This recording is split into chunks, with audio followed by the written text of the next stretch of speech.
Welcome to my channel here at Pilates Workouts Online. Today we're going to be using the mini ball as if it was the Pilates Arc.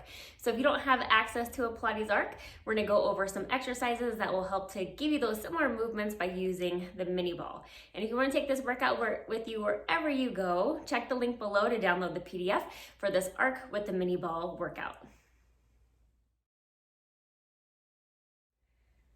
We're gonna start on the mat using your mini ball. So we're gonna go into some thoracic opening and a move that I love on the arc called the reach. We're gonna take that ball back behind you. So if you straighten your arms behind you, that should land the ball in the correct spot.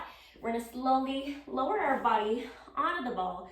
So your upper back should be resting on the ball, almost right there between the shoulder blades. We're gonna take your hands back behind the head with your feet on the mat. We're just gonna extend back over the ball and then crunch forward. Extend back over the ball. Feeling that nice thoracic opening, finding that breath. We're gonna do two more. And then on this next one, as we come to upright, we're gonna take those arms, reach them out in front of you to go into that full reach movement.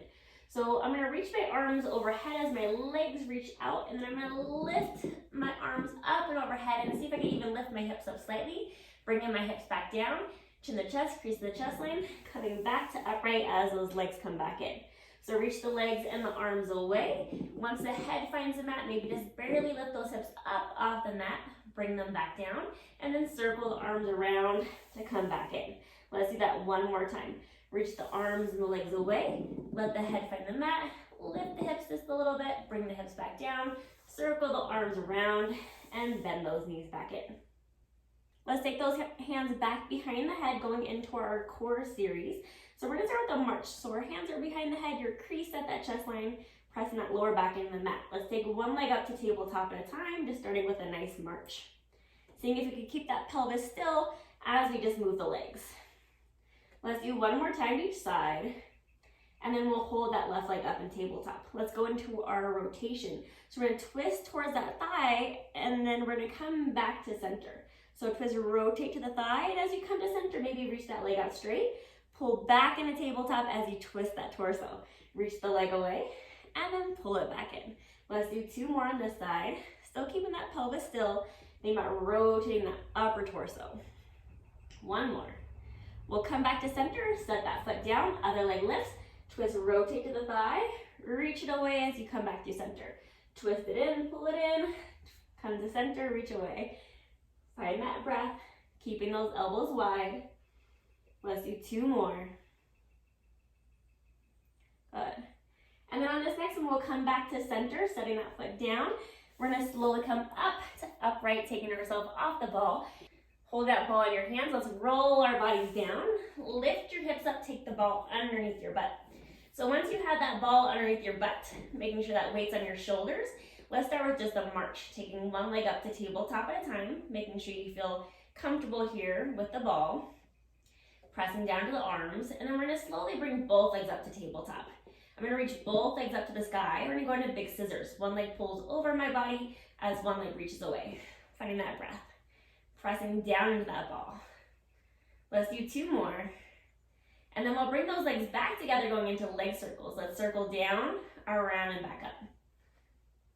Imagine that your toes have paint on them and you're painting circles on that ceiling or wall away from you. Let's do one more in this direction, and then reverse that circle, go the opposite way.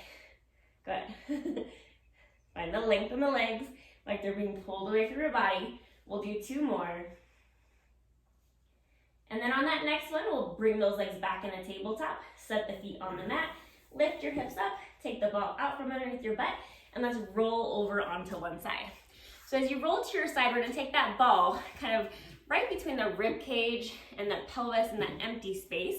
And then we're gonna take your top arm in front of you and then holding your head with your bottom hand. So legs pressed together, pressing that top hand, let's lift that upper body up and back down. Almost feel like this bottom side of the armpit, your elbow, is being pulled away from you as you lift. So think about that length as you lift, of course, from this top side. And you're pressing into this front arm to also help assist the movement. We'll do two more. Lowering ourselves back down, pressing back to upright. Sweep those legs to the other side, and let's repeat. So again, ball is pretty close to being between the rib cage and the pelvis as we lay on our side. Hold your head with your hand, press into that top arm. Let's lift up and lower down. Maybe this move is a little bit easier on one side than the other, so just take notice and find your breath. Good. Let's do 3 more. And on the last one, we'll lower back down. Take that ball out from underneath your side. We're gonna place that ball at the center of the chest, so pretty close to the sternum area. We're gonna lay on your belly, placing that ball right between the chest at the sternum, and then open your arms to a wide goalpost shape. Let yourself just rest over the ball, so you almost feel a stretch through your thoracic spine. And then you can start by just keeping your hands down, press up into extension and lower. Inhale, lift, exhale, lower. If you feel good here as you lift up, let's take those arms up with you and then back down. Elbows being pulled towards your ankles and lifting towards the ceiling. And we can layer onto this one. So lift up, hold, reach the arms overhead, bend them back in and lower. Lift yourself up, stretch the arms overhead, bend back in and lower. 2 more. And on that last one, let's hold it up. So we're gonna lift up and hold, reaching those arms straight overhead, and let's go for a swim with just those arms. One arm lifting up, one arm pulling down. Keeping the body fairly still as we move just at the shoulder. 1 more time to each side, and then bring those hands back down, press yourself back to upright, and you can sit back into a child's pose. Thank you for joining me for today's mini ball workout, using the mini ball as if it was the Pilates Arc. And again, if you want that quick workout guide so you can take this mini ball workout with you wherever you go, check out the link below to download that PDF and hit that subscribe button. I'll see you back here for some more Arc and mini ball fun.